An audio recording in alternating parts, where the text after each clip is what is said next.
نحمده ونصلي على رسوله الكريم اما بعد فاعوذ بالله من الشيطان الرجيم بسم الله الرحمن الرحيم رب اشرح لي صدري ويسر لي امري واحلل عقدة من لساني يفقهوا قولي.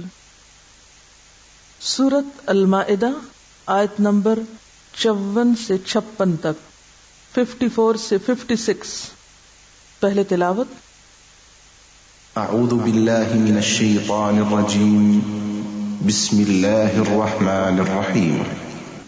یا ایہا الذین آمنوا من یرتد منکم عن دینہ فسوف یأتی اللہ بقوم يحبهم ويحبونه أذلة على المؤمنين أعزة على الكافرين يجاهدون في سبيل الله ولا يخافون لومة لائم ذلك فضل الله يؤتيه من يشاء والله واسع عليم. انما وليكم الله ورسوله والذين آمنوا الذين يقيمون الصلاة ويؤتون الزكاة وهم راكعون. ومن يتول الله ورسوله والذين آمنوا فإن حزب الله هم الغالبون. شروع اللہ کے نام سے جو بے انتہا مہربان نہایت رحم فرمانے والا ہے. اے لوگو جو ایمان لائے ہو، اگر تم میں سے کوئی اپنے دین سے پھرتا ہے تو پھر جائے. اللہ اور بہت سے ایسے لوگ پیدا کر دے گا جو اللہ کو محبوب ہوں گے اور اللہ ان کو محبوب ہوگا. جو مومنوں پر نرم اور کفار پر سخت ہوں گے، جو اللہ کی راہ میں جد و جہد کریں گے اور کسی ملامت کرنے والے کی ملامت سے نہ ڈریں گے. یہ اللہ کا فضل ہے، جسے چاہتا ہے عطا کرتا ہے. اللہ وسیع ذرائع کا مالک ہے اور سب کچھ جانتا ہے. تمہارے دوست تو حقیقت میں صرف اللہ اور اللہ کا رسول اور وہ اہل ایمان ہیں جو نماز قائم کرتے ہیں، زکوٰۃ دیتے ہیں اور اللہ کے آگے جھکنے والے ہیں. اور جو اللہ اور اس کے رسول اور اہل ایمان کو اپنا رفیق بنا لے، اسے معلوم ہو کہ اللہ کی جماعت ہی غالب رہنے والی ہے. پھر سنی. یا ایھا الذین آمنوا من یرتد منکم عن دینہ فسوف یأتی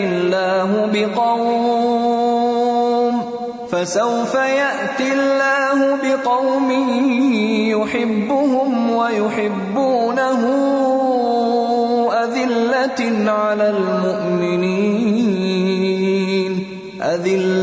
على المؤمنين أعزة على الكافرين يجاهدون في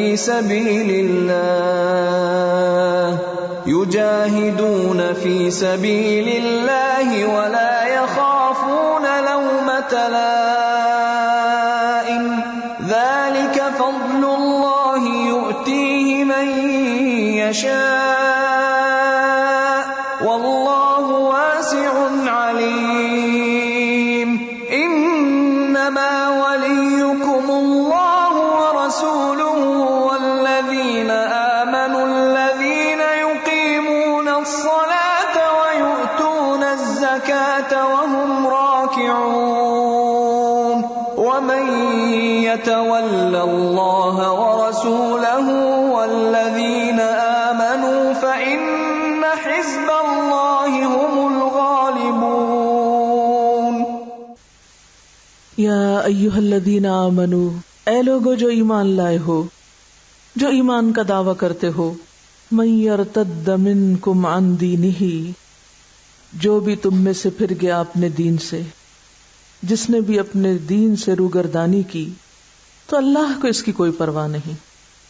ایمان لانے کے بعد اگر اس نے دین سے کوئی دلچسپی ظاہر نہ کی بلکہ دین کا راستہ مشکل سمجھ کر اس نے چھوڑ دیا، یا دین کا طریقہ ترک کر دیا، یا دین کے لیے کوئی قربانی نہ کی، یا دین کی خدمت کے لیے اس کے دل میں کوئی جذبہ نہ ہوا، یا دین اس کی پرائرٹی نہ ہوئی، تو اللہ کو اس کی کوئی پرواہ نہیں. اللہ اپنی مخلوق میں سے کچھ اور لوگوں کو لے آئے گا. فَسَوْفَ يَأْتِ اللَّهُ بِقَوْمٍ، تو ان قریب اللہ ایک ایسی قوم کو لے آئے گا، يُحِبُّهُمْ وَيُحِبُّونَهُ، جو اللہ کو محبوب ہوں گے اور اللہ ان کو محبوب ہوگا، وہ اللہ کو پیارے ہوں گے اور اللہ ان کو پیارا ہوگا. اللہ کو بندوں کی ضرورت نہیں، نہ اللہ کا دین کسی انسان کا محتاج ہے. اگر کوئی کسی طرح بھی اس کے دین کی کوئی خدمت کر رہا ہے تو اس میں صرف اس کا اپنا ہی فائدہ ہے. وہ اللہ پر اور اللہ کی مخلوق پر کوئی احسان نہیں کر رہا. اور اگر کوئی ایسا سمجھتا ہے تو وہ دراصل خود کو دھوکہ دے رہا ہے، خود نقصان میں ہے. اللہ کو ایسے لوگوں کی کوئی ضرورت نہیں. اور اگر کوئی شخص یہ سمجھتا ہے کہ اگر اس نے دین کا کام نہ کیا تو دین کا کام ہوگا ہی نہیں، وہ انڈسپینسیبل ہے، تو یہ بھی اس کی بھول ہے. کوئی بھی ایسا نہیں جو انڈسپینسیبل ہو، ناگزیر ہو، جس کے بغیر دین کا کام نہ چلے. 1400 سال سے دین پھلتا پھولتا چلا رہا ہے، باقی ہے، قائم ہے، دائم ہے. اللہ ایسے لوگ پیدا کر سکتا ہے جو اللہ کو محبوب ہوں، اللہ ان سے محبت رکھتا ہو. اور اللہ کیسے لوگوں سے محبت رکھتا ہے؟ جو اللہ سے محبت رکھتے ہیں، جن کے اندر خاص کوالٹیز ہیں، جو اللہ کی ذات کو ہر چیز پر مقدم رکھتے ہیں، جن کے دلوں میں اللہ کی عظمت اور بڑائی گھر کر گئی ہے، جو حنیفا مسلمہ ہیں، جو خدا رخ ہیں، جو ہر چیز سے بڑھ کر اپنے رب کو چاہتے ہیں. والذین آمنوا اشد حبا للہ. اور پھر کیسے نہیں ہو سکتا کہ جو اللہ سے محبت رکھتا ہو اللہ اس سے محبت نہ رکھے. لیکن اس کی پہچان کیا ہے کہ واقعی اللہ ان سے محبت رکھتا ہے اور وہ اللہ سے محبت رکھتے ہیں؟ اس کی پہچان ہے اذلۃ علی المؤمنین، وہ مومنوں پر بہت نرم ہیں. اذلہ ذلیل کی جمع ہے، نرم، متواضع، نرم خو، نرم مزاج، فرما بردار. اذلۃ علی المؤمنین، مومنوں کے معاملے میں بہت ہی نرم ہیں، اپنے ساتھیوں کے لیے بہت نرم مزاج ہیں، متواضع ہیں. اعزۃ علی الکافرین، اعزہ عزیز کی جمع ہے، شدید ہیں، زبردست ہیں، عزت والے ہیں. یہاں اعزہ بد اخلاق کے معنی میں نہیں ہے یا جنگجو کے معنی میں نہیں ہے. عزیز کا معنی ہوتا ہے عزت والا، ناقابل شکست. یہ ذلیل کا اپوزٹ ہے، یعنی فرم. عزتنا علی الکافرین، تو گویا اللہ سے محبت کرنے والے لازمی طور پر ان سب سے محبت رکھتے ہیں جو اللہ سے محبت کرنے والے ہیں. یہ نہیں ہو سکتا کہ کوئی شخص اللہ کی محبت کا دعویٰ تو کرے اور پھر وہ سنگ دل بھی ہو، سخت دل بھی ہو، دوسروں کے لیے اس کے دل میں نرمی نہ ہو، محبت نہ ہو، تواضع نہ ہو، اور وہ پھر تکبر سے خالی نہ ہو. جو اللہ کی بڑائی کو واقعی مان لیتا ہے وہ ذات کی بڑائی کے خول سے باہر آ جاتا ہے. جب ساری تعریف اللہ کے لیے ہے تو پھر وہ اپنی تعریف حاصل کرنے کے لیے کام نہیں کیا کرتا. یہ صرف وہ کام نہیں کرتا جس سے اس کو بڑائی کی غذا ملے. پھر وہ اللہ کے دین کی خاطر بڑی بڑی قربانیاں بھی دے سکتا ہے اور چھوٹے سے چھوٹا کام بھی کر سکتا ہے، معمولی سے معمولی کام کرنے کو بھی تیار ہو جاتا ہے. اور اسی کا نام جہاد ہے. یجاہدون فی سبیل اللہ، وہ اللہ کے راستے میں جہاد کرنے والے ہیں، جد و جہد کرنے والے ہیں، کوشش کرنے والے ہیں، انتھک محنت کرنے والے ہیں. اور یہ کوشش اتنی مسلسل کوشش ہے کہ کوئی چیز اس کے راستے میں رکاوٹ بنتی ہی نہیں. نہ کسی تعریف کرنے والے کی تعریف اور نہ کسی تنقید کرنے والے کی تنقید اور نہ کسی مخالفت کرنے والے کی مخالفت. اسی لیے ساتھ ہی فرمایا وَلَا يَخَافُونَ لَوْمَةَ لَائِمٍ، وہ کسی ملامت کرنے والے کی ملامت سے نہیں ڈرتے اور ڈر کر اپنا کام چھوڑ نہیں دیتے. جس کام کو انہوں نے حق جانا، ضرورت سمجھا، اسے کرتے چلے گئے ہر قیمت پر، ہر حال میں. ذالک فضل اللہ، یہ ہے اللہ کا فضل. یؤتیہ من یشاء، وہ جس کو چاہتا ہے عطا کرتا ہے. اور وہ کس کو عطا کرتا ہے؟ جو خود بھی اپنے لیے کچھ چاہے. واللہ واسع علیم، اور اللہ وسعت والا ہے، علم والا ہے. اس کو سب پتا ہے کہ کون کس چیز کا مستحق ہے، کس کو کیسا فضل دینا چاہیے، کون کس فضل کا مستحق ہے، کس پر کیا انعام و اکرام ہونا چاہیے. اس لیے اس کا یہ فضل ہر ایک کے لیے نہیں، اس کا یہ فضل انہی کے لیے ہے جو ڈیزرو کرتے ہیں. انما ولیکم اللہ، بے شک تمہارا دوست تو اللہ ہے. ورسولہ، اور اس کا رسول. یعنی مخالفتیں ہوں، مشکلات ہوں، تو پھر رجوع کس کی طرف؟ اللہ کی طرف. اور پھر رہنمائی اس کے رسول سے. اور ساتھ والذین آمنوا، ایمان والوں کا. کون ایمان والے؟ الذین یقیمون الصلاۃ، جو خود اللہ کے آگے جھکنے والے ہیں، جو نماز قائم کرنے والے ہیں. ان کی سب سے بڑی پہچان یہی ہے. وَيُؤْتُونَ الزَّكَاةَ، اور وہ زکوٰۃ ادا کرنے والے ہیں. دوسروں کے ساتھ اپنی نعمت شیئر کر سکتے ہیں، دوسروں کے خیر خواہ ہیں. وَهُمْ رَاكِعُونَ، اور وہ رکوع کرنے والے ہیں. دوبارہ پھر وہی صفت کہ ان کے اندر تکبر نہیں، عاجزی ہے، جھکاؤ ہے. اللہ کے آگے بھی جھکنے والے ہیں اور بندوں کے لیے بھی کندھے جھکا کر رکھنے والے ہیں. وَمَن يَتَوَلَّ اللَّهَ وَرَسُولَهُ، اور جو کوئی اللہ اور اس کے رسول کو دوست بنائے گا. وَالَّذِينَ آمَنُوا، اور ایمان والوں سے دوستی رکھے گا. فَإِنَّ حِزْبَ اللَّهِ هُمُ الْغَالِبُونَ، تو بے شک اللہ کی جماعت ہی غالب آنے والی ہے. کامیابی اور غلبہ ایسے ہی لوگوں کے لیے ہے کہ جو اللہ تعالیٰ کا حکم ہر حال میں مانے، رسول اللہ صلی اللہ علیہ وسلم کی سنت پر ہر حال میں عمل کرنے والے ہوں، اور اختلاف کے باوجود اہل ایمان کا ساتھ دینے والے ہوں. کیونکہ اہل ایمان سے دوستی ہو نہیں سکتی جب تک کہ ان کی طرف سے پہنچنے والی ناموافق، ناخوشگوار باتوں پر برداشت کی صلاحیت نہ ہو. اختلاف کے باوجود جب تک اتحاد کی صفت نہ ہو. کیونکہ کہنے کو تو جو اللہ اور رسول سے دوستی کرے گا ہم کہتے ہیں تو بہت ہی اچھی بات ہے، ہم تو ضرور کریں گے. اور ایمان والوں سے دوستی کرے گا ہم زبانی اس کا بھی دعویٰ کرتے ہیں، لیکن پھر اس کے بعد عملاً کیا کرتے ہیں کہ کیا واقعی ہماری ان سے دوستی ہوتی ہے، گہرا تعلق ہوتا ہے، یا ہر چھوٹی بڑی خلاف مزاج بات ہمیں ان سے پٹ آف کر دیتی ہے اور دور کر دیتی ہے اور ہم اپنی راہیں الگ کر لیتے ہیں. ایسے ہی لوگ پھر غالب کہاں سے آئیں گے؟ تو یاد رکھیے کہ آج دنیا میں اگر مسلمانوں کو غلبہ حاصل نہیں تو اس کی بنیادی وجہ بھی یہی ہے کہ ان کی دوستی اور محبت اور تعلق کے معیار بدل گئے ہیں. آج اللہ کی رسی کو مضبوط تھامنے کی بجائے اللہ کے رسول صلی اللہ علیہ وسلم سے اپنا تعلق مضبوط کرنے کی بجائے، اہل ایمان کے ساتھ اتحاد اور اتفاق قائم کرنے کی بجائے، مشکلات میں، تکلیفوں میں مدد کے لیے نظریں دوسروں کی طرف جاتی. اپنوں سے دشمنی ہے اور غیروں سے دوستی ہے. ایسے لوگ غالب کہاں سے ہو سکتے ہیں؟ یا ایھا الذین آمنوا من یرتد منکم، یرتد، ارتد، یرتد سے مرتد اور ارتداد کا لفظ آپ نے عام طور پر سنا ہوگا. یہ لفظ ہے رے دال دال سے رد کر دینا، ریجیکٹ کر دینا.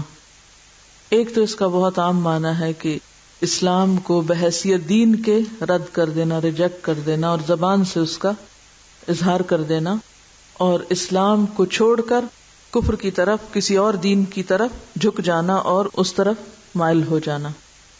یعنی دین اسلام کو رد کر کے کسی اور دین کو اختیار کر لینا. ایک تو یہ معنی ہے، اور اس میں زبان کی ڈکلیریشن اور عملی صورتحال دونوں چیزیں ہیں. لیکن ایک اور بھی قسم ہے لوگوں کی، وَمِنَ النَّاسِ مَن يَقُولُ آمَنَّا بِاللَّهِ وَبِالْيَوْمِ الْآخِرِ وَمَا هُمْ بِمُؤْمِنِينَ، جو زبان سے تو کہتے ہیں ہم ایمان لائے باللہ وبالیوم الآخر، لیکن ایمان کے تقاضے پورے نہیں کرتے، اس لیے اللہ تعالیٰ ان کو مومن نہیں مانتے، وما ہم بمومنین۔ تو یہ دوسری طرح کا ارتداد کیا ہے کہ خود کو مسلمان بھی ظاہر کرنا، اسلام کے دائرے کے اندر بھی رہنا، نام بھی مسلمانوں والا رکھ لینا، لیکن عملاً اسلام کے کسی اصول پر، کسی طریقے پر کوئی استقامت اختیار نہ کرنا۔ اور خاص طور پر دین کی خدمت کو اگر ہم لیں، من یرتد منکم عن دینہ، یعنی دین بحیثیت دین چھوڑنا ایک معنی، اور دوسرا دین کو اپنی عملی زندگی میں اختیار نہ کرنا اور دین کے تقاضوں کو پورا نہ کرنا، اور قربانی کی سطح پر دین نہ لینا، زبانی سطح پر لینا، قربانی کی سطح پر نہ لینا۔ یہ جملہ لکھ لیجئے، بہت سی چیز واضح ہو جائے گی۔ دین کو صرف زبانی کلامی لینا، جب دین کے لیے قربانی کا وقت آئے تو قربانی نہ دینا، اس وقت دین سے منہ موڑ لینا۔ دیکھیے آپ ذرا غور کیجئے کہ اللہ تعالیٰ یا ایھا الذین آمنوا کہہ کے پکار رہے ہیں آپ کو، ٹھیک ہے نا؟ یعنی یہ کسی اور کی بات نہیں ہو رہی، یہ کس کی بات ہو رہی؟ میری اور آپ کی بات ہو رہی، ہم سے خطاب ہے، ہم سے کہا جا رہا ہے اگر تم نے ایسا کیا کہ دین میں ہوتے ہوئے پھر دین کو چھوڑ دیا، اس سے منہ موڑ لیا، ویسے دیندار ہو لیکن قربانی کرنی پڑے، کوئی مرضی کے خلاف کام کرنا پڑے، یا کہیں مال خرچ کرنا پڑے، یا وقت لگانا پڑے، یا نازک مزاج پر کوئی چیز بھاری پڑ جائے، تو پھر کیا کرے انسان؟ دین کے کام کو خیر باد کہہ دے۔ تو اب اس کانٹیکسٹ میں آپ اس کو لیجئے، یہ کون کرتے ہیں؟ یہ کافر تو نہیں کرتے، یہ یا ایھا الذین آمنوا ہی کرتے ہیں، قربانی کی سطح پر دین کو نہیں لیتے۔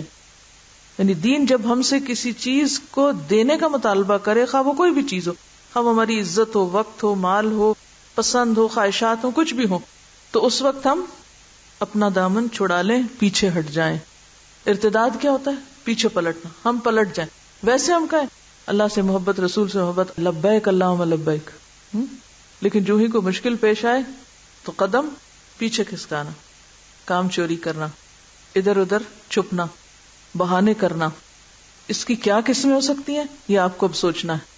عملی زندگی میں ہم کیا کرتے ہیں؟ سوال لکھیے، جب دین ہم سے کوئی قربانی مانگتا ہے، چاہے ذاتی زندگی میں عمل کرنے کی، چاہے اس کو آگے پھیلانے کی، تو اس وقت ہم کون سا دین لیتے ہیں، مصلحت والا یا حقیقت والا؟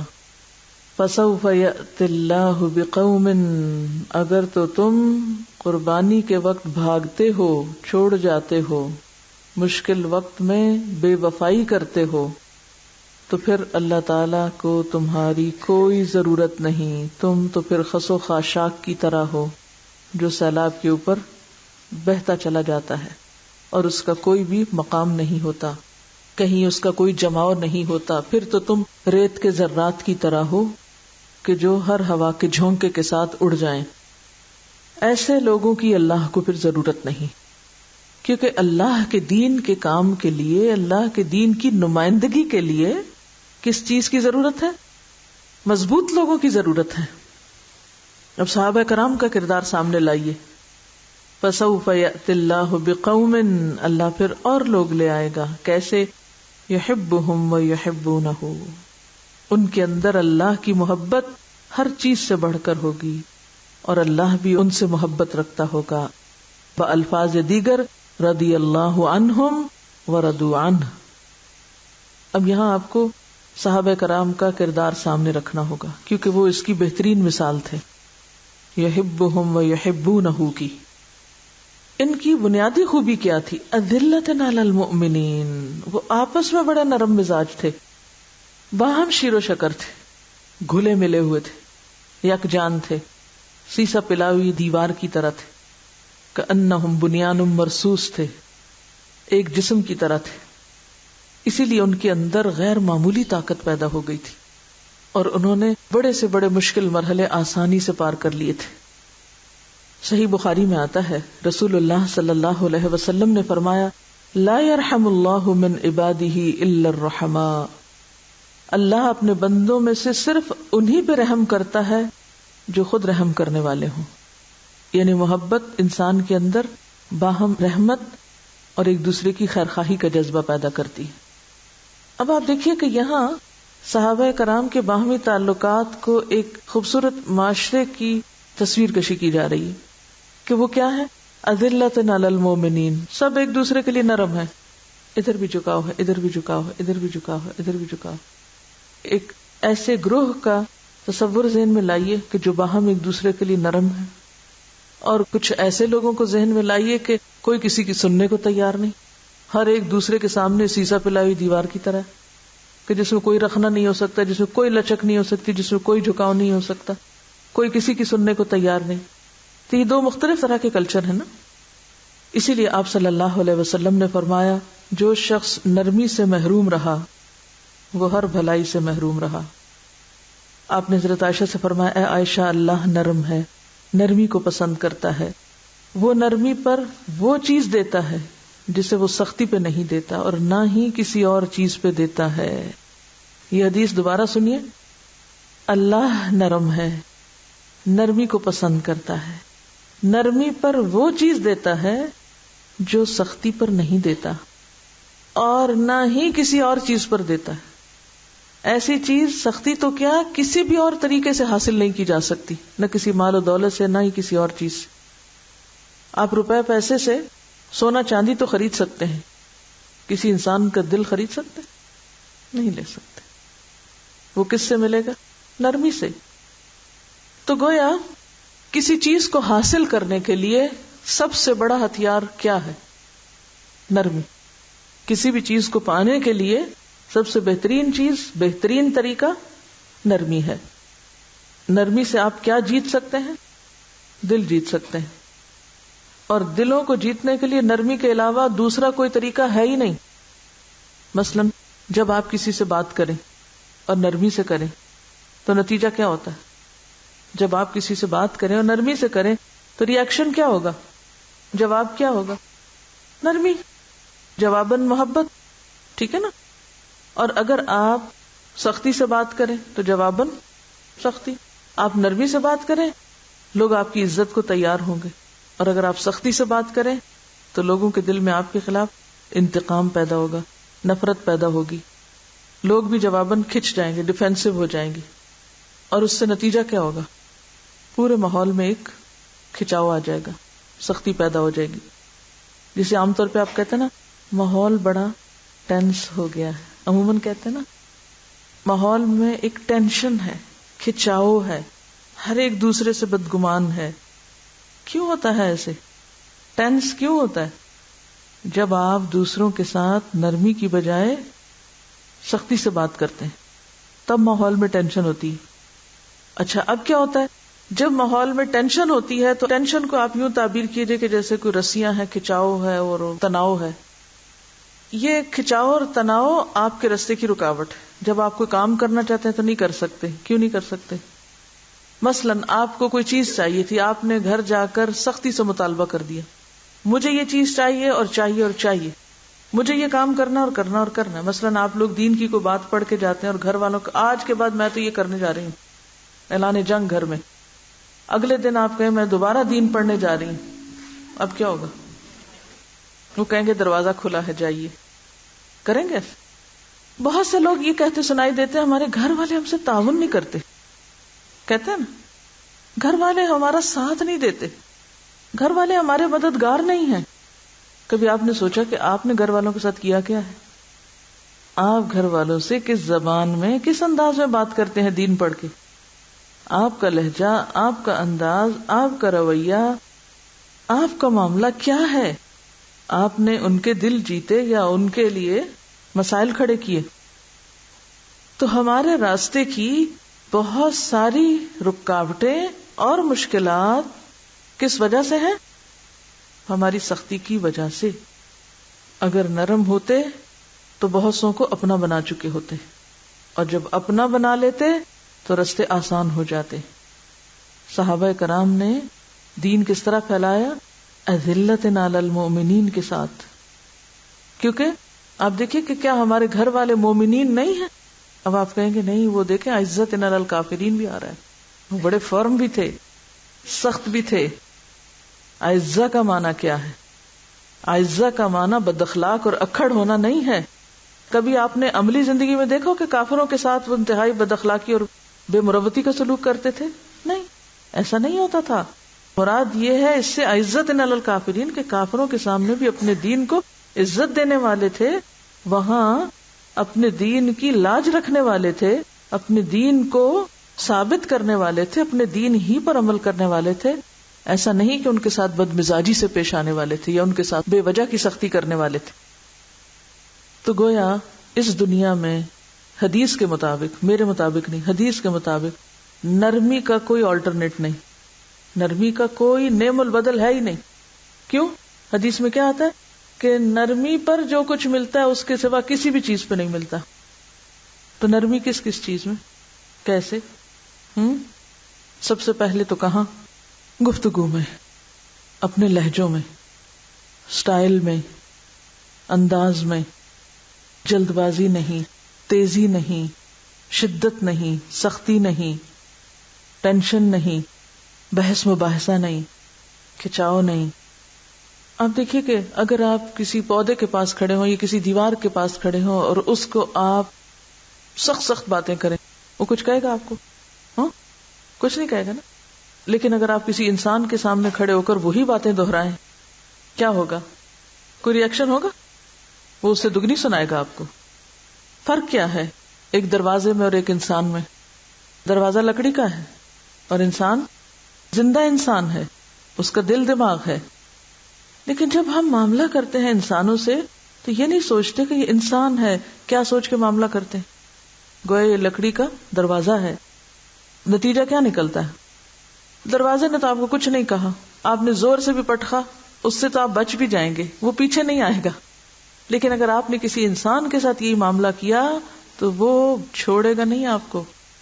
آپ نے اس کے دل میں اپنے خلاف انتقام کی آگ روشن کر دی. اب وہ نہیں بجھائے گا اس کو, کیونکہ روشن آپ نے کی ہے, لگائی آپ نے ہے.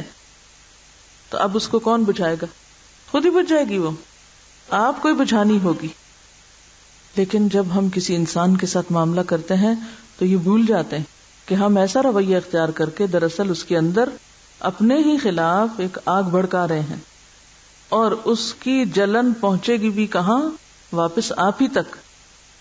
تو آپ دو طرح سے رویہ اختیار کر سکتے. ایک تو یہ کہ کسی کے ساتھ نرمی سے بات کریں, آرام سے بات کریں, شرافت سے بات کریں, اور دوسرے یہ کہ آپ اکھڑ پنے سے بات کریں.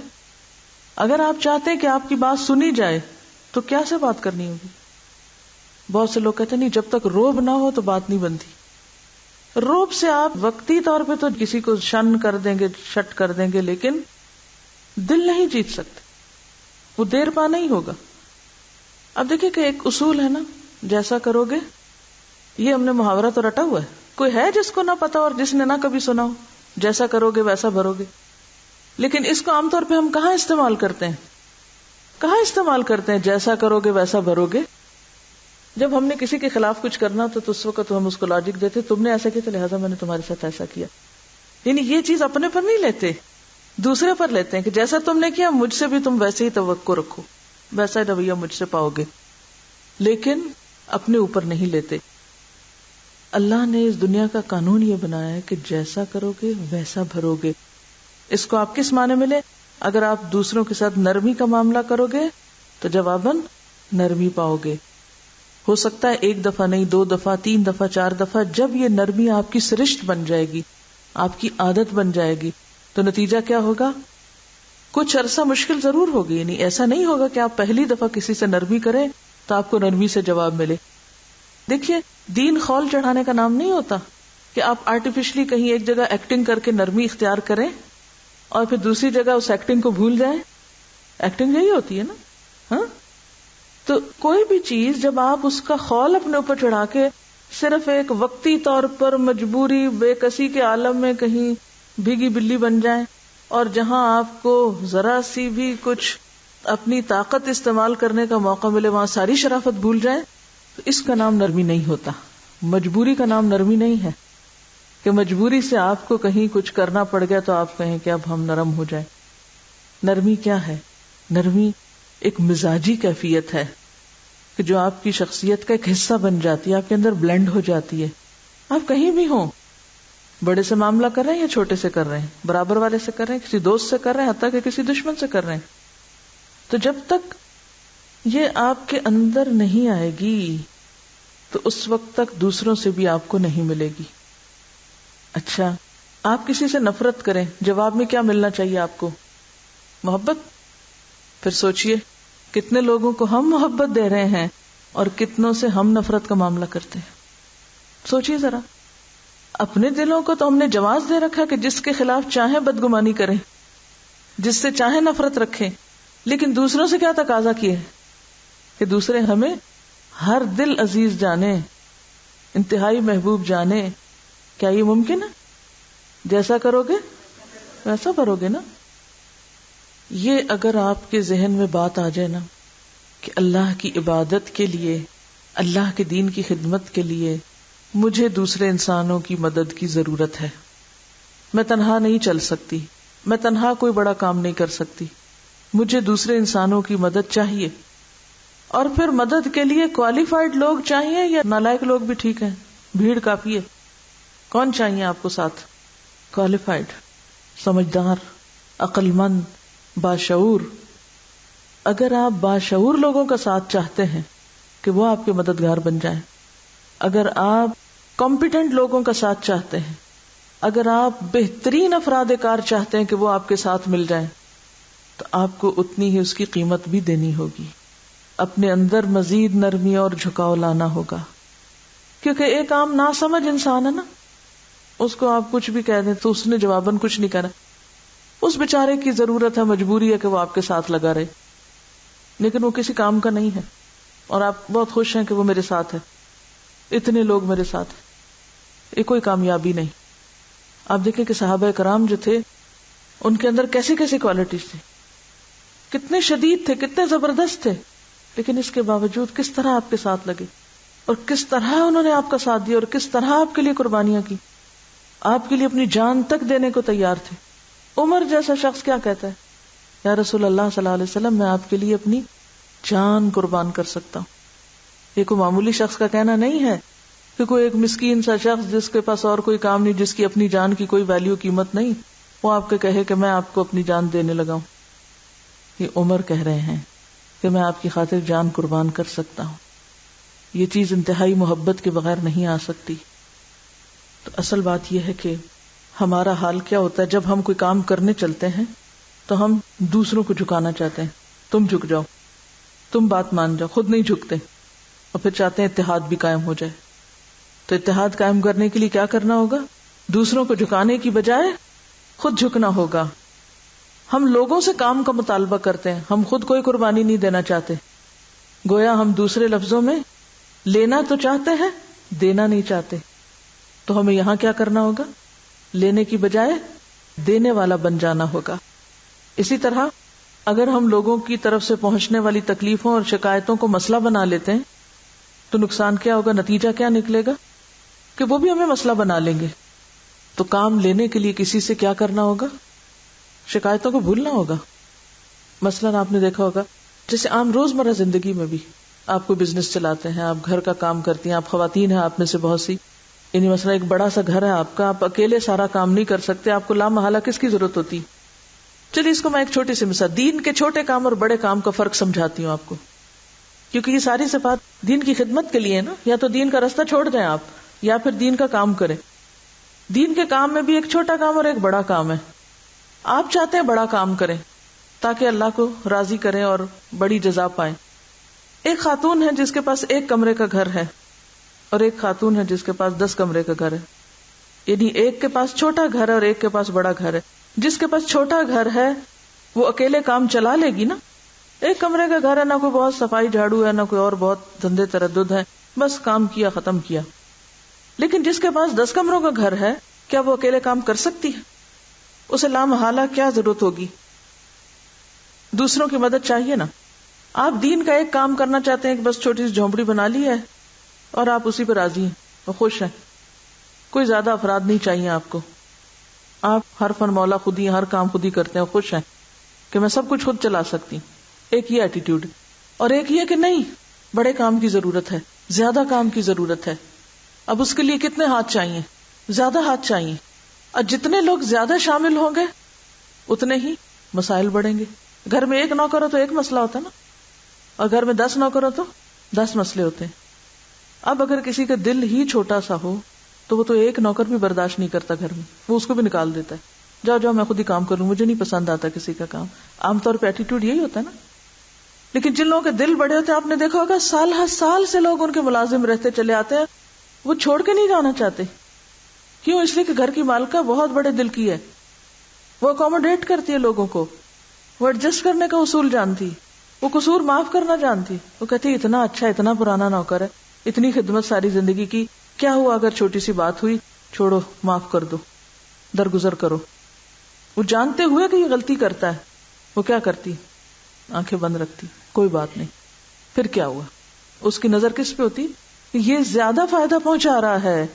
اگر چھوٹی سی غلطی ہے تو کیا ہوا، اتنا فائدہ بھی تو ہے اس کا.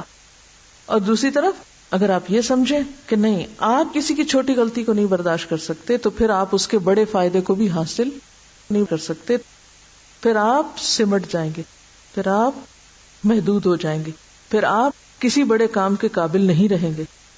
بڑے کام بڑے دل والے لوگ کرتے ہیں. بالکل ایسے ہی بڑا گلاس ہو تو اس میں کتنا پانی آتا ہے، اور چھوٹے کپ میں شور یقین. یہ چھوٹی سی مثال ہے نا. کپ میں زیادہ پانی آتا ہے، جگ میں؟ سوچ کے بولیں. تو پھر جن لوگوں کے دل کپ سے بھی چھوٹے ہوں، وہ جگ جتنے پانی سے سیراب کر سکتے ہیں. کپ تو آپ کی پیاس بھی شاید نہ بجھائے، اور آپ تو دوسروں کی پیاس بجھانے کے لیے اٹھے ہیں، اور آپ کے پاس جگ ہے ہی نہیں، بڑا دل ہے ہی نہیں. آپ اذلۃ علی المومنین ہو ہی نہیں سکتے. آپ کچھ کرنے کے قابل ہی نہیں ہیں، آپ کوالیفائڈ نہیں ہیں. یہاں جو صفات بیان ہو رہی ہیں یہ اس کوالیفیکیشن کی ہیں جو اللہ کے دین کے کام کے لیے مطلوب ہے. یا آپ اس رستے پہ چلیں گے یا یہ چھوڑ جائیں گے. چھوڑ جائیں گے تو کیا ہوگا؟ اللہ کچھ اور لوگ لے آئے گا. اور اگر آپ یہ کرنا ہی چاہتے ہیں، اس رستے پہ چلنا ہی چاہتے ہیں، تو پھر آپ کو لازماً اپنے اندر یہ صفت پیدا کرنی ہوگی. فَسَوْفَ يَأْتِ اللَّهُ بِقَوْمٍ يُحِبُّهُمْ وَيُحِبُّونَهُ أَذِلَّةٍ عَلَى الْمُؤْمِنِينَ أَعِزَّةٍ عَلَى الْكَافِرِينَ. پہلی صفت ان لوگوں کی کیا بتائی گئی کہ وہ کیا کرنے والے ہیں؟ محبتیں عام کرنے والے ہیں. یہ محبت والے لوگ ہیں. اور محبت والے کون ہوتے ہیں؟ دل والے لوگ ہوتے ہیں. جس کے اندر دل نہ ہو وہ محبت تو نہیں کر سکتا نا. تو جو نرم دل ہوگا وہی اذلۃ علی المومنین بھی ہوگا. جو نرم دل ہوگا وہی محبت کر سکے گا. اب 3 حصے ہو گئے بات کے: اللہ سے محبت، اور اللہ والوں سے محبت، اور نتیجتاً اللہ کی محبت کا آنا، آپ پر پلٹنا. جب تک آپ اللہ سے اور اللہ والوں سے محبت نہیں کرتے، آپ محبت کے قابل نہیں. اور جب آپ محبت کے قابل نہیں، آپ کے ساتھ اللہ کی رحمت نہیں، آپ پر اللہ کی عنایت نہیں، آپ اللہ کے دین کا کیا کام کرنے کے قابل ہیں؟ آج کے مسلمانوں کی اور خصوصاً دین کی خدمت کرنے والوں کی سب سے بڑی مشقت یہی ہے کہ ان کے اندر یہ خوبی نہیں ہے، نہ گھر کے اندر اور نہ گھر کے باہر. اذلۃ علی المؤمنین اعزۃ علی الکافرین. کافروں کے سامنے کیسے؟ جو دین کو نہ ماننے والے ہوں ان کے سامنے کیسے؟ اپنے دین کو عزت دینے والے. دین کو عزت دینا کیا ہوتا ہے؟ اس پر عمل کرنا، مشکل حالات میں بھی دین کو تھام کے رکھنا، فرم رہنا، اپنے اصولوں پہ قائم رہنا. وہ مین آف پرنسپل ہیں. وہ یہ نہیں کہ کافروں سے ڈر کے جیسا دیس ویسا بھیس کر لیں کہ وہ کیا کہیں گے. کیا ایسے لوگ دین کی دعوت دے سکتے ہیں جس دین پر وہ خود ہی عمل نہ کرتے ہو، جس دین پہ وہ خود شرمندہ ہو، جس دین کو وہ خود عزت دینے والے نہیں خود شرمندہ ہیں؟ وہ دین کو پھیلا کہاں سے سکتے ہیں؟ پھر اس کے بعد فرمایا یجاہدون فی سبیل اللہ، وہ اللہ کی راہ میں جہاد کرنے والے ہیں. جہاد کیا ہوتا ہے؟ کوشش کیا ہوتا ہے؟ ہل جل، حرکت، مسلسل کام. ہم جہاد کا ایک معنی پیش کر کے کہ جنگ کرنا، اور اس کے بعد سوچتے ہیں کہ عورتوں پہ جنگ فرضی نہیں ہے اس لیے ہمارے لیے تو کوئی جہاد ہی نہیں ہے، اور بس خلاص قصہ ختم. یہ تو منسوخ ہے, حکم آ جائے ہی نہیں, یا کم از کم میری ذات کی حد تک نہیں. تو یجاہدون فی سبیل اللہ, اللہ کے راستے میں اللہ کی خاطر جہاد کرنے والے ہیں. اور جہاد کہتے ہیں مسلسل کوشش کو, محنت کو, اٹموسٹ اسٹرگل, انتھک محنت, انتھک کوشش, کبھی نہ ختم ہونے والی کوشش. اور یہ کوشش کیسے ہوتی, کس کس محاذ پہ ہوتی؟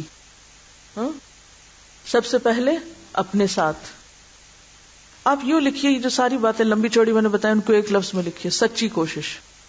جہاد کیا ہے؟ سچی کوشش, جیسے واقعی کوشش کہا جائے, جیسے واقعی محنت کہا جائے. سب سے پہلے اپنے ساتھ. اب دیکھیے کہ ہمارے اندر کیا ہے, ہم کس چیز کے بنے ہوئے ہیں؟ خواہشات کے. زین للناس حب الشہوات, شہوات کی محبت, دنیا کی محبت, بہت سی چیزوں کی محبتوں میں ہم گھرے ہوئے ہیں. اب کیا ہوتا ہے, وہ محبتیں ہمیں اپنی طرف کھینچتی ہیں, کبھی برائی کی طرف کھینچتی, کبھی غلط چیز کی طرف کھینچتی.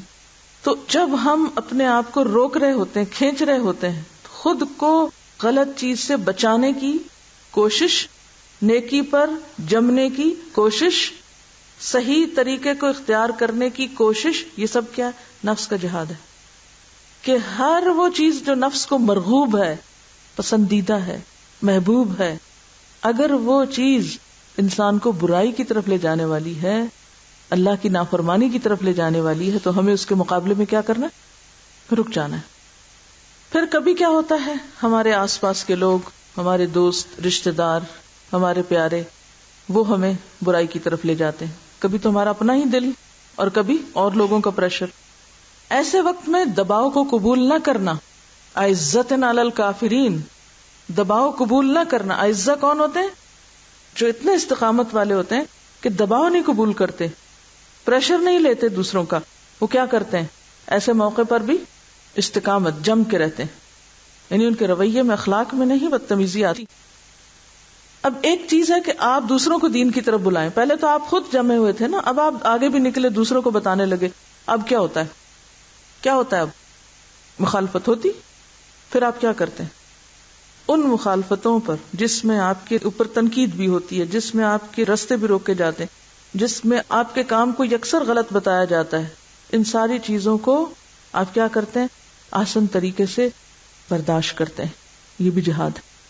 یعنی جب کسی کی طرف سے کوئی کڑوی کسیلی بات سننے کو مل جائے تو انسان مشتعل ہونے کی بجائے کیا کرے؟ اپنے کو روک لے. پھر جہاد کی ایک قسم قتال بھی ہے, جنگ بھی ہے. یعنی اللہ کے حکم کی پیروی کرتے ہوئے کبھی دشمن سے بھی لڑنا پڑتا, کبھی تلوار بھی اٹھانی پڑتی, کبھی جان بھی دینی پڑتی. لیکن یہ ایک معنی ہے, یعنی جہاد بمعنی جنگ صرف ایک حصہ ہے. ہم نے صرف ایک حصے کو لے لیا اور باقی چیزوں کو چھوڑ دیا. تو جو لڑائی والا جہاد ہے وہ ایک وقتی معاملہ ہے, ایک مخصوص کام ہے. لیکن جہاد اپنے بڑے مفہوم میں اس سے وسیع تر ہے. تو یجاہدون فی سبیل اللہ, وہ ہر وقت ایک جد و جہد میں ہوتے ہیں. ولا یخافون لومۃ لائم, اور کسی ملامت کرنے والے کی ملامت سے نہیں ڈرتے. یہ جہاد کی مزید وضاحت ہے کہ جب اللہ کے رستے پہ چلتے ہوئے کوئی ان کی مخالفت کرتا ہے, کوئی ان کو برا بھلا کہتا ہے, تو وہ اس کی وجہ سے رک نہیں جاتے. یہ سب کچھ کس کو نصیب ہوتا ہے؟ جس پہ اللہ کا فضل ہو. اور اللہ اپنا فضل کس کو دیتا ہے؟ جس کو وہ چاہتا ہے. وہ کس کے لیے چاہتا ہے؟ جو اپنے لیے چاہتا. اور وہ کون ہوتا ہے؟ جو اسے ڈیزرو کرتا. کیونکہ اللہ کو تو سب پتا ہے کہ کون کس چیز کو لینے کے قابل ہے. دیکھیے عام روزمرہ زندگی میں بحیثیت ایک ماں کے, کیا آپ اپنے بچوں کو ہر وہ چیز دے دیتے ہیں جو وہ آپ سے مانگتے ہیں؟ کیوں نہیں دیتے؟ وجہ نہ دینے کی. آپ کا بچہ چاہتا ہے آپ اس کو 1000 روپے دے دیں, آپ کے پاس ہیں بھی, آپ کو بچے سے محبت بھی بہت ہے, لیکن آپ نہیں دے رہے. کیوں؟ وہ اس قابل نہیں, ابھی 1000 روپے کا خرچ کرنا نہیں جانتا. یہ دیا تو یہ نقصان کر بیٹھے گا, مس یوز کرے گا. اسی طرح اس مثال سے آپ سمجھ سکتے ہیں کہ اللہ تعالی اپنے مومن بندوں سے محبت بھی کرتا ہے, لیکن کچھ انعامات ان کو نہیں دیتا. کیوں؟ وہ بھی ڈیزرو نہیں کرتے، وہ بھی ان کو اٹھانے کے قابل نہیں، لینے کی صلاحیت ہی نہیں. تو جتنا جتنا ہم میں اسٹیمنا بڑھتا جائے گا، جتنا جتنا ہماری تڑپ اور پیاس بڑھتی جائے گی، جتنی ہماری طلب زیادہ ہوگی، جتنے کے ہم اہل ہوں گے، اتنی نعمت اللہ ہم کو اور دے دے گا. تو کمی اس کے ہاں نہیں ہے، کمی کہاں ہے؟ ہم میں ہے کہ ہم اہل نہیں، ان صفات کے حامل نہیں، یہ کوالٹیز نہیں ہیں انڈیویجول لیول پر اور اجتماعی لیول پر، ان کوالٹیز سے خالی ہے. یہاں میرا سوال ایک یہ ہے کہ آپس میں نرم ہونے کا کیا مطلب ہے کہ کیا ہم دوسروں کی غلطی دیکھتے ہوئے انہیں اس سے باز نہ رکھیں، روکیں نہیں؟ کوئی سیدھا کرے، الٹا کرے، سفید کرے، سیاہ کرے، ہر چیز پہ شاباش دیا کرے. کیا صحابہ کرام آپس میں اسی طرح نرم دل تھے؟ پھر کیا کرتے تھے؟ وہ وتواصوا بالحق کیا کرتے تھے. حق کے معاملے میں کبھی بھی وہ مصلحت پرستی کا شکار نہیں ہوئے تھے.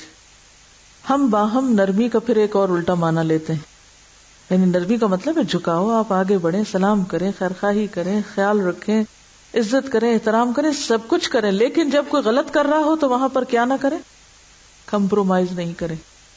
کیا صحابہ کرام ایک دوسرے پہ تنقید کیا کرتے تھے؟ کوئی مثال دیجئے.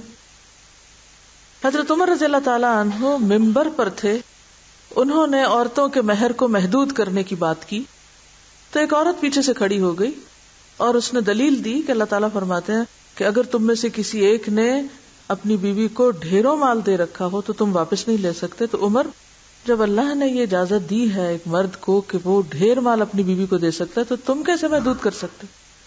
اب کیا اس واقعے کو یہ کہا جائے کہ نہیں وہ تو ایک دوسرے کے لیے نرم ہی نہیں تھے اور ایک عورت نے، ایک بڑھیا نے عمر کی بے عزتی کر دی؟ یہ بے عزتی نہیں ہوتی. وہ چھوٹی چھوٹی بات کو شکایت نہیں بنا لیتے اور ایک انا کا مسئلہ نہیں بنا لیتے، وہ بھی نیک نیتی سے بات کر رہے تھے اور وہ بھی نیک نیتی سے اصلاح کر رہی تھی. لہذا باہم کوئی ناراضگی، کوئی رنجش، کوئی دل میں بات ایسی آئی نہیں. عمر نے فوراً برملا اعتراف کیا، اخطأ عمر و اصابت امرأة. عمر نے خطا کی، عورت نے درست بات کی. اعتراف فوراً اپنی غلطی کا برسر محفل. لا یخافون لومۃ لائم. اگر کوئی ان پہ تنقید کرے تو بھڑک نہیں اٹھتے، دلوں میں گرج نہیں پال لیتے. آج ہم اتنے چھوٹے دل کے ہیں کہ اگر ہمیں کوئی کسی غلطی پر روک دے تو ہم اتنے چھوئی موئی ہیں، عرصوں نہیں بھولتے، جلتے کوڑتے رہتے ہیں، گرہ لگا کے بیٹھ جاتے ہیں، روتے دھوتے ہیں. کہنا ہی تھا اس کو تو کہیں باہر کہہ دیتی، الگ کہہ دیتی، یہاں کیوں کہا؟ ان کے اندر یہ مزاج کیوں تھا، یہ اخلاق کیوں تھا؟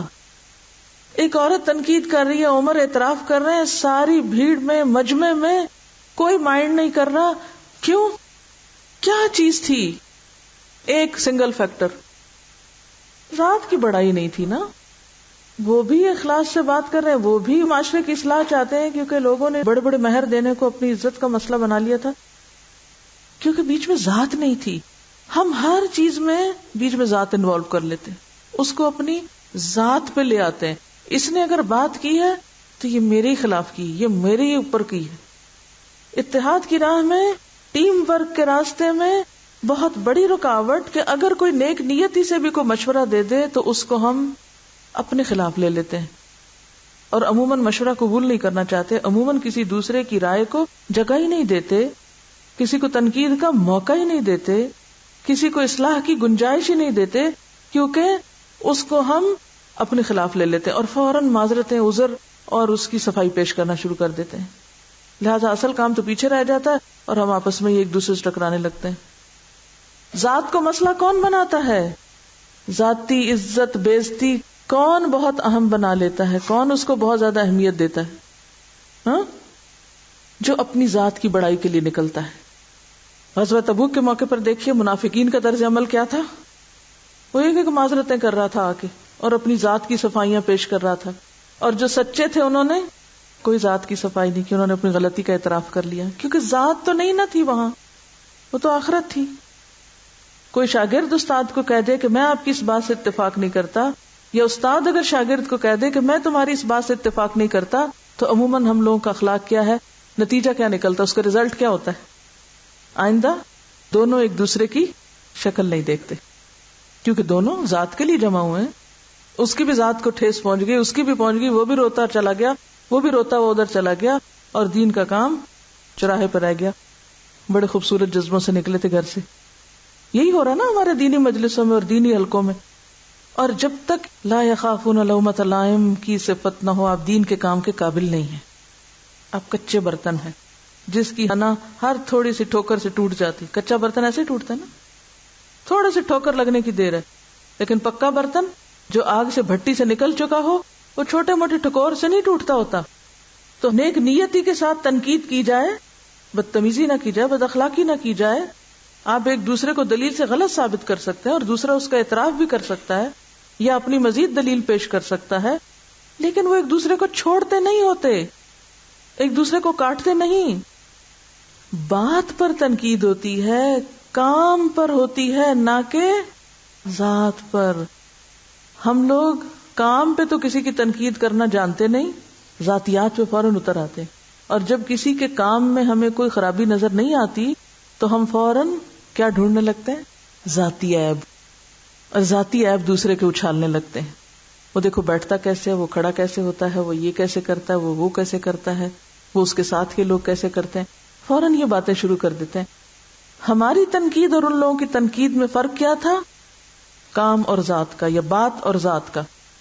اچھا، کرنے والے بھی یہی کرتے ہیں اور لینے والے بھی کیا کرتے ہیں؟ لینے والے بھی اس کو ذات پہ ہی لیتے ہیں. یعنی اگر کسی نے آپ کی رائے سے خلاف کوئی بات کہہ دی تو آپ نے اس کو کیسے لیا؟ اپنے خلاف لے لیا. یہ تو میری توہین ہو گئی، یہ تو میری مخالفت ہو گئی، یہ تو مجھ پہ الزام لگ گیا، اور یہ تو میرے ساتھ زیادتی ہو گئی. اور یاد رکھیے کہ تنقید کی چوٹ، ملامت کی چوٹ آسان نہیں ہوتا سہنا. بہت کڑوی ہوتی ہے، بہت تکلیف دہ ہوتی ہے، بہت سخت ہوتی ہے. لیکن بعض اوقات آپریشن ضروری بھی ہوتا ہے. ہاں، اچھا ڈاکٹر پہلے اینستھیزیا دیتا ہے، ایسا ماحول پیدا کرتا ہے کہ جس سے دوسرا شخص اس کو لے جائے، برداشت کر جائے. اصل میں صحابہ کرام اللہ کی عظمت میں اتنے گم تھے کہ ان کو اپنی عظمت بھولی ہوئی تھی کہ ہم بھی کوئی چیز ہیں، اور ہم اپنی ذات کی عظمتوں میں اتنے کھوئے ہوئے ہیں کہ ہمیں اللہ کی عظمت اور اللہ کے دین کی بڑائی بھولی ہوئی ہے. تو پھر ایسے لوگ جو ذاتی عظمتوں میں گم ہوں، وہ اللہ کے دین کو بڑا کیسے کر سکتے ہیں؟ اللہ کے دین کی خدمت کیسے کر سکتے ہیں؟ کر سکتے نہیں کر سکتے. جہاں آپ یہ سمجھے کہ آپ کی ذاتی مفاد پہ زد پڑنے لگی ہے، آپ فوراً اس شخص کو کاٹ پھینکے، تو پھر کیا ہوگا؟ کبھی بہتری نہیں ہو سکتی، کبھی اصلاح نہیں ہو سکتی، کبھی ترقی ہو ہی نہیں سکتی. فتح مکہ کے موقع پر آپ نے عام معافی کا اعلان کیا، نتیجہ کیا ہوا؟ سب لوگ مسلمان ہوئے. اصل میں یہ ہے کہ یہ دنیا کمپٹیشن کی دنیا ہے. جو شخص غصے، جھنجھلاہٹ اور ہر چیز کو نیگیٹو رنگ میں دیکھتا ہے، ہر چھوٹی بڑی تنقید کو، کسی کی کسی بات کو اپنی بےزتی اور رنا کا مسئلہ بنا لیتا ہے، کبھی بھی کامیاب نہیں ہو سکتا. حضرت عمر نے جب حضرت خالد بن ولید کو معزول کیا تو خالد بن ولید کون تھے کہ جن سے ایک جنگ بھی جو نہیں ہارے تھے، اتنے کمپیٹنٹ تھے. لیکن اس کے باوجود انہیں جب معزول کیا گیا تو وہ فوراً اپنی جگہ چھوڑ کر پیچھے سپاہیوں کی صف میں جا کھڑے ہوئے، اور لوگ ان سے جب آئے بھی کچھ بات کرنے تو انہوں نے موقع ہی نہیں دیا کہ نہیں، میں اس موضوع پہ گفتگو ہی نہیں کرنا چاہتا. ہم یہ سب پڑھتے پڑھاتے تو ہیں، لیکن جب ہمارے اوپر کوئی ایسی چیز آتی ہے تو اس وقت ہمارا رویہ کیا ہوتا ہے؟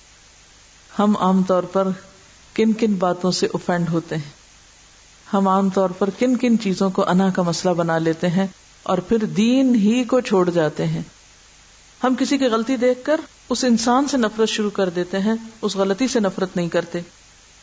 بعض اوقات عمر کو مسئلہ بنا لیتے ہیں. اگر عمر میں کوئی چھوٹا ہمیں کوئی بات بتائے تو ہم اس کو قبول کرنے کو تیار نہیں ہوتے، مقام مرتبے میں، علم میں، کسی بھی طرح. لیکن اصل بات یہی یاد رکھیے کہ جتنا بڑا دل ہوگا اتنا بڑا کام کریں گے، اور جتنا چھوٹا دل ہوگا اتنا ہی چھوٹا کام، اور قیامت کے دن پھر اجر بھی ویسا ہی. ایک سوال اپنے لیے لکھیے، کیا کسی کی تنقید میرا سکون درہم برہم کر دیتی ہے؟ کوئی ناخوشگوار بات سن کر میرا رویہ کیا ہوتا ہے؟ اس شخص کے ساتھ میرا رویہ کیا ہوتا ہے جو مجھ سے کوئی ناخوشگوار بات کر دے میری مرضی کے خلاف یا مجھ پر تنقید کر دے. دیکھیے اگر آپ نے اپنے آس پاس صرف یس سر اور میاں مٹھو قسم کے لوگ رکھے جو آپ کی ہاں میں ہاں ملائیں، جو آپ کہیں وہی کہتے جائیں، تو اس سے ترقی کی رفتار رک جاتی ہے، کیونکہ سب ایک ہی طرح سوچتے ہیں، کوئی نئی بات تو سامنے آتی ہی نہیں، کوئی بڑا کام تو ہو ہی نہیں پاتا. یعنی آپ قابل لوگوں کو چھوڑ کر ان لوگوں کو سلیکٹ کر رہے ہیں جو یس سر کی پالیسی پہ عمل کرتے ہیں. نتیجہ کیا ہوگا؟ منافقانہ ماحول جنم لے گا، کھوکھلا کردار آس پاس ہوگا. کیوں؟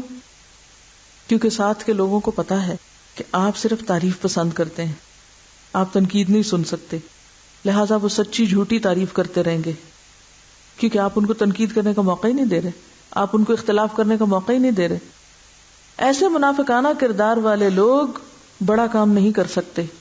بڑے کام کے لیے مضبوط لوگ چاہیے، اور مضبوط لوگ وہی ہیں جن کے اعصاب مضبوط ہیں، جو تنقید برداشت کر سکتے ہیں، جو اختلاف برداشت کر سکتے ہیں، جو مرضی کے خلاف باتیں گوارا کر جاتے ہیں. عام طور پر ہمارا ذاتی اخلاق کوئی چیز نہیں ہوتا، ہم دوسروں کے رویے دیکھ کر اپنا اخلاق بناتے ہیں. جیسا کوئی ہمارے سے کرتا ہے ہم ویسے ہی اس کے ساتھ کرنا شروع کر دیتے ہیں. اچھا، لیڈرشپ کا رول صرف وہ شخص ادا کر سکتا ہے، یعنی صحیح لیڈرشپ کا رول صرف وہی ادا کر سکتا ہے، سربراہ صرف وہی بہترین ہو سکتا ہے جو سخت ترین تنقید کو ٹھنڈے ذہن کے ساتھ سنے. سب سے پہلے سنے اور پھر اتفاق اختلاف سے اوپر اٹھ کے معاملہ کرے لوگوں کے ساتھ. یعنی وہ شخص لیڈرشپ کے لائق ہی نہیں، وہ شخص لوگوں کی رہنمائی کے قابل ہی نہیں، وہ شخص معلم ہو ہی نہیں سکتا، وہ شخص دین کا خادم بن ہی نہیں سکتا، وہ شخص دین کی مدد کرنے والا ہو ہی نہیں سکتا جو تنقید نہیں سن سکتا، یا تنقید کرنے والوں سے محبت نہیں کر سکتا، یا تنقید کرنے والوں کو ساتھ لے کے نہیں چل سکتا. طاقتور ٹیم کیسے لوگوں سے ہوگی؟ خوش آمدی لوگوں سے طاقتور ٹیم بنتی ہے یا تنقید کرنے والوں سے؟ تنقید کرنے والوں سے. کیوں کہتے ہیں حضرت عمر لولا ابی بکر لہلک عمر؟ ابو بکر نہ ہوتے عمر ہلاک ہو چکے ہوتے، کیونکہ وہ ان کو روکنے والے تھے، پکڑنے والے تھے. آپ صلی اللہ علیہ وسلم کی وفات کے موقع پر کیا کردار تھا حضرت ابو بکر کا؟ آج اس کردار کی ضرورت ہے. یہ کردار پیدا ہوگا تو دین کا کام ہوگا، ورنہ نہیں ہو سکتا. اب اپنے آپ کو سوچیے، اپنے اپنی جگہ پر سوچیے، آپ کی ٹیم میں کون کون لوگ شامل ہیں؟ آپ کے مددگاروں میں کون کون ہے؟ آپ کی یس مین کرنے والے لوگ یا وہ بھی جو ذرا مختلف رائے رکھتے ہوں؟ اپنے ساتھیوں کو دیکھیے، کیا آپ نے ارد گرد صرف تعریفیں کرنے والے لوگ اکٹھے کر رکھے ہیں، یا صرف دوست اکٹھے کر رکھے ہیں، یا مخالف بھی ساتھ لے کے چل رہے ہیں؟ کوئی بھی ٹیم، چاہے آپ کسی برانچ میں کام کرتی ہیں یا کہیں کسی گھر میں آپ رہ کے کچھ کر رہی ہیں، کسی بھی محاذ پر آپ اکیلے تو نہیں کر سکتی نا دین کا کام، یا کر سکتی؟ جو اکیلا کر رہا ہے وہ بھی گڑبڑ کر رہا ہے، کیونکہ یہ کام اکیلے ہونے کا ہے ہی نہیں. دین کی تعلیم، دین کی خدمت، دین کی تبلیغ کا کام اکیلوں کا کام نہیں ہے، یہ اجتماعی کام ہے، یہ ٹیم ورک کے ساتھ وجود میں آتا ہے. اپنی ٹیم کا جائزہ لیجیے، آپ کی ٹیم میں کون ہے، آپ کس کس کو ساتھ لے کے چل سکتے ہیں. کیا ایسا تو نہیں کہ جو شخص ہمارے کام پہ تھوڑی سی تنقید کر دے ہم اس سے بچ بچ کے رہنا شروع کر دیں، یا ہم اس کو الگ پھینکنا شروع کر دیں؟ سوچئے، اپنا جائزہ لیجئے.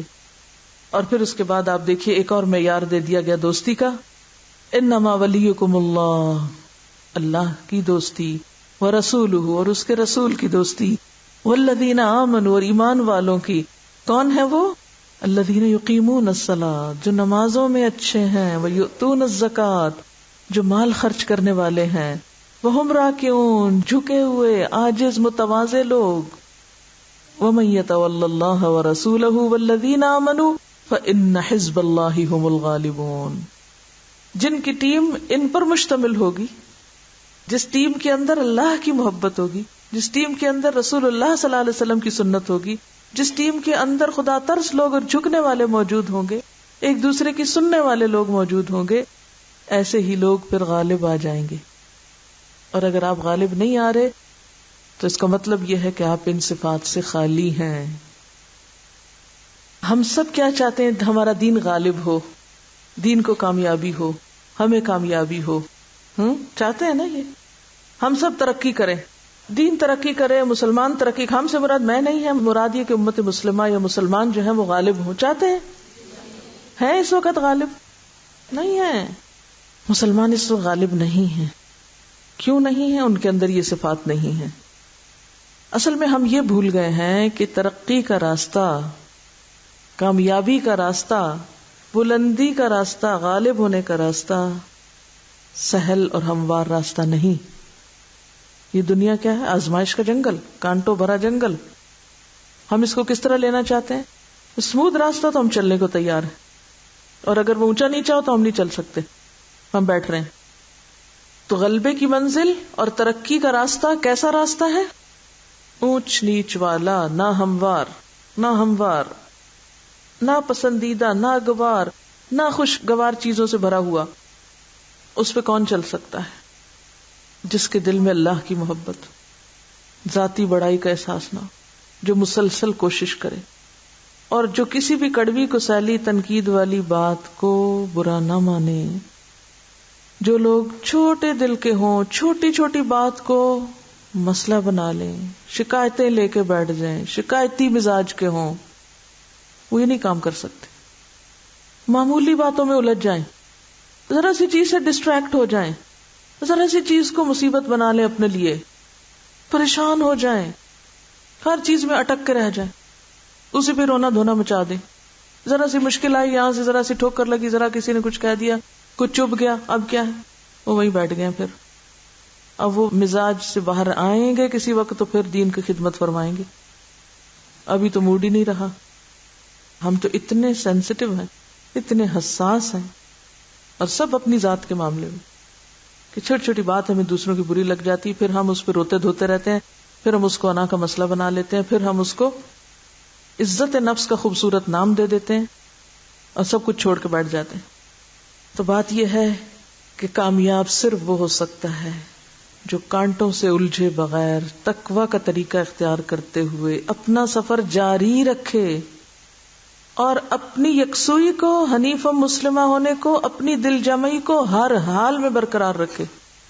کوئی تنقید اس کے دل کا سکون درہم برہم نہ کرے، کسی بھی تلخ ترین تجربے سے بے حوصلہ نہ ہو، انتہائی ناکامی سے بھی ناخوش نہ ہو، پھر بھی جم کرے. یہی رستہ ہے، جانا ہی ادھر ہے، دوسرا تو کوئی رستہ ہے ہی کوئی نہیں. وہ گر گر کر اٹھے، وہ لڑک لڑک کر بھی چلتا رہے. ایسے ہی لوگ اللہ کو چاہیے. اگر تم ایسے نہیں ہو، اللہ اور لے آئے گا، پھر اللہ کا فضل بھی انہیں پر ہوگا. تو کرنا کیا آپ نے؟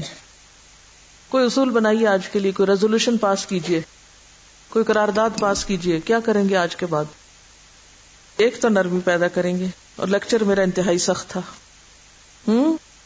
آپ کہیں گے یہ آپ کس نرمی کی دعوت دے رہی ہیں اتنی سخت باتیں کر کے؟ ہاں، کیا کریں گے آج کے بعد؟ جو کریں گے وہی کہیے، جو نہیں کرنا وہ نہ کہیے. تنقید سے بھی خوش ہوا کریں، ہنس پڑا کریں، مسکرا دیا کریں. آپ صلی اللہ علیہ وسلم نے اپنی ذات کے لیے کبھی بدلہ نہیں لیا. تو آپ دیکھیے کہ ہر چیز آسان ہو جائے گی. دوسروں کی تنقید کو پازیٹیولی لیں، اپنی کمی پہ غور کریں اور اس کو پورا کرنے کی کوشش کریں، اور اس کے بعد اس سے نکل آئیں. اور کرنے کا کام یہ ہے کہ چلتے رہنا ہے. کیا آپ کا دل چاہتا ہے کہ قیامت کے دن آپ کو نبی صلی اللہ علیہ وسلم کی رفاقت میسر آئے؟ تو پھر آپ کے اندر کون سا اخلاق ہوگا کہ آپ بھی ان کے قریب ہو سکیں؟ وہی جو صحابہ کرام کا تھا. تو اللہ تعالیٰ سے دعا ہے کہ اللہ تعالیٰ ہمارے اندر یہ صفات پیدا کرے تاکہ ہم اس کے دین کے کام کے قابل ہوں، اور کل قیامت کے دن جب آپ کو منہ دکھائیں تو ہم سرخرو ہوں. سبحانک اللہم و بحمدک نشہد ان لا الہ الا انت نستغفرک و نتوب الیک. والسلام علیکم ورحمۃ اللہ وبرکاتہ.